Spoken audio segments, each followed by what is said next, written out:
청담동 주식 부자로 불렸던 이희진 씨 부모를 살해한 피의자 김 씨가 오늘 영장 심사를 하면서 취재진 앞에 모습을 드러냈습니다. 그런데 자신은 죽이지 않았다. 연거푸 이야기를 하던데요. 왜 그럴까요? 당시 현장으로 먼저 보시고 오겠습니다.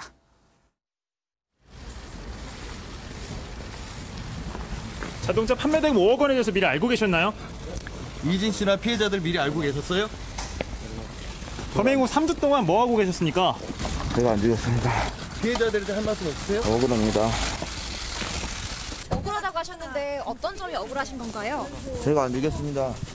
왜 계획된 죽이셨어요? 범죄였나요? 5억이 있는 거 어떻게 하셨어요? 5억 지금 어디에 있나요?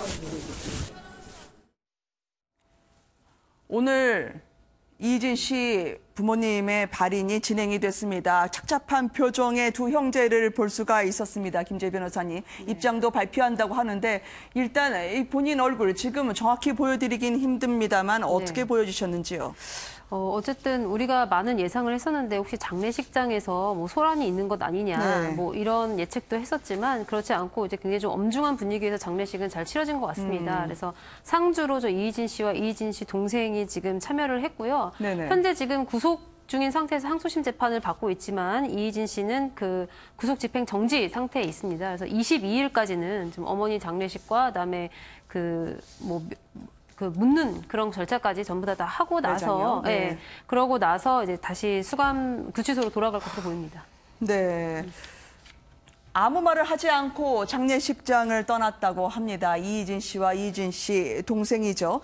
그런데 이 부모님을 살해한 것으로 일단은 경찰에 입건이 되고요. 영장 심사를 받았던 피의자 김 씨가 범행을 분명히 CCTV로 저희가 확인할 수 있었는데 자신은 죽이지 않았다. 공범들이 다 했다 하더라고요. 이게 무슨 소리일까요, 김 의원님?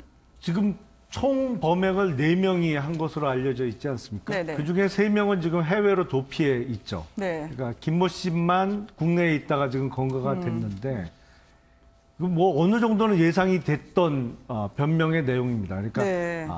나와의 사전 협의나 공모 없이 갑자기 우발적으로 다른 공범 중에 누군가가 살인을 했다라는 네. 사전에 계획도 없었고 몰랐다라고 주장을 하면 이거 또 수사하는 게 만만치 않은 사건이거든요. 아니 지금 사전에 지역을 바꿔가면서 서로 이렇게 모의를 하거나 만난 정황이 포착이 됐는데도 왜 그럴까요? 근데 모의 내용이 네네. 예를 들어서 어디 집에 들어가서 돈만 빼서 나오자. 예를 네네. 들어서 강도의 모의까지만 했다.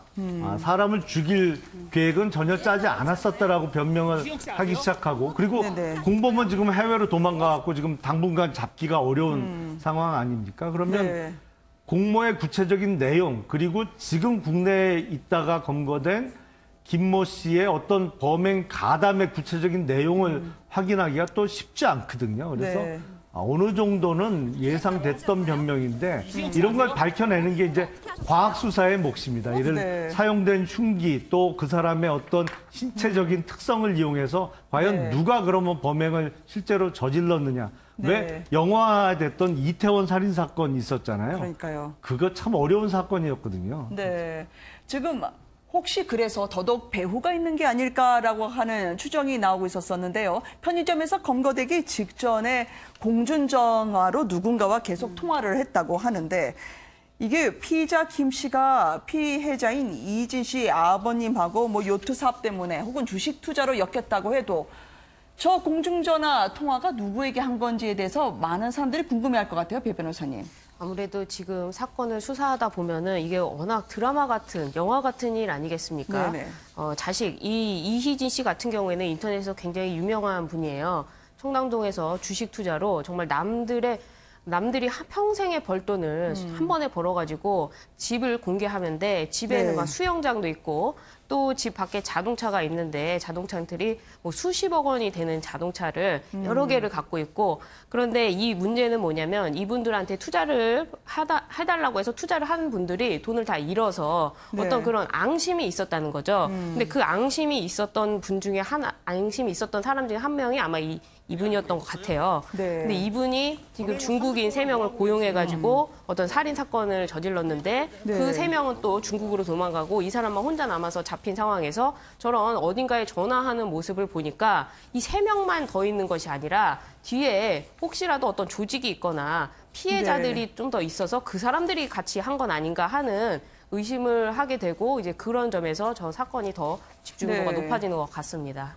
원한이 아닌 혹시 재산을 노린 강도살인이 아닐까라고 경찰이 보고 있다고 하는데요. 더더군다나 이 사고가 났던 바로 그 날이 이진 씨 동생이 그 슈퍼카를 팔았던 날 아니었겠습니까? 평소에 이진 씨는요. 수십억 대 이 슈퍼카를 상당히 자랑했었거든요. 과거 영상을 보시고요. 저희가 이야기를 나눠보도록 하겠습니다. 하나 더 샀어 이거 똑같은 거. 부가티를 하나 더? 하나 더 샀어. 요거 후속 모델이 있어. 후속 네. 모델 하나 더 산 거고 요거는 이제 국내 정식 번호판을 받으려고 인증을 받고 있는 중이야. 이거 그때 탔던 거 아니에요? 그때 샀던 거지. 인증이 거의 다 완료가 됐어. 그래갖고 이거 얼마 전에 회장님 다른 데가 네. 40억에 팔려고 그랬는데 네. 내가 꺼지라고 그랬어. 안 판다고. 김 의원님 도대체 어느 정도 차길래 중고인데도 15억에 팔았다고 하나요?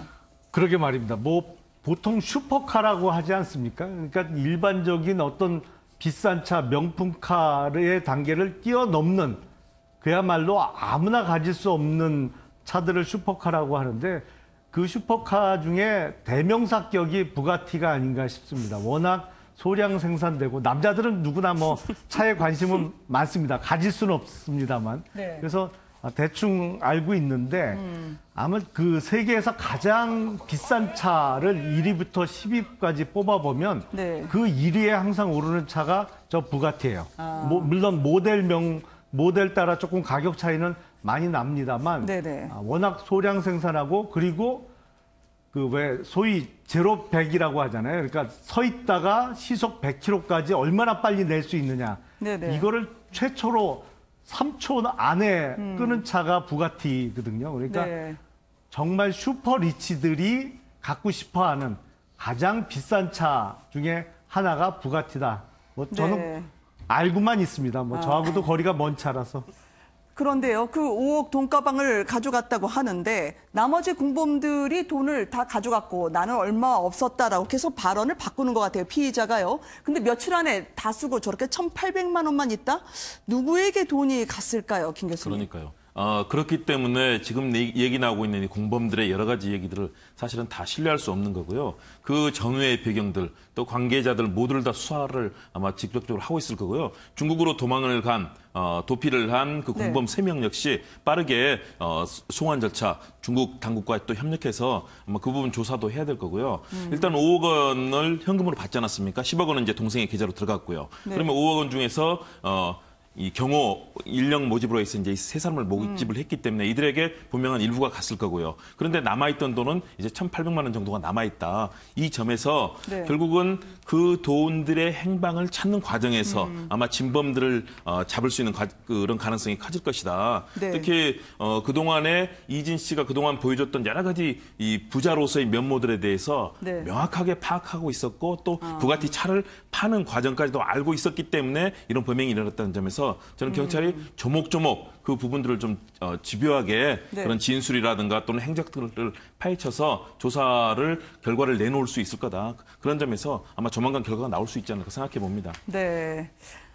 여전히 중국에 가 있는 공범들은 찾지 못하고 있지만 말이죠. 함께해 주신 네 분께 감사드립니다. 고맙습니다.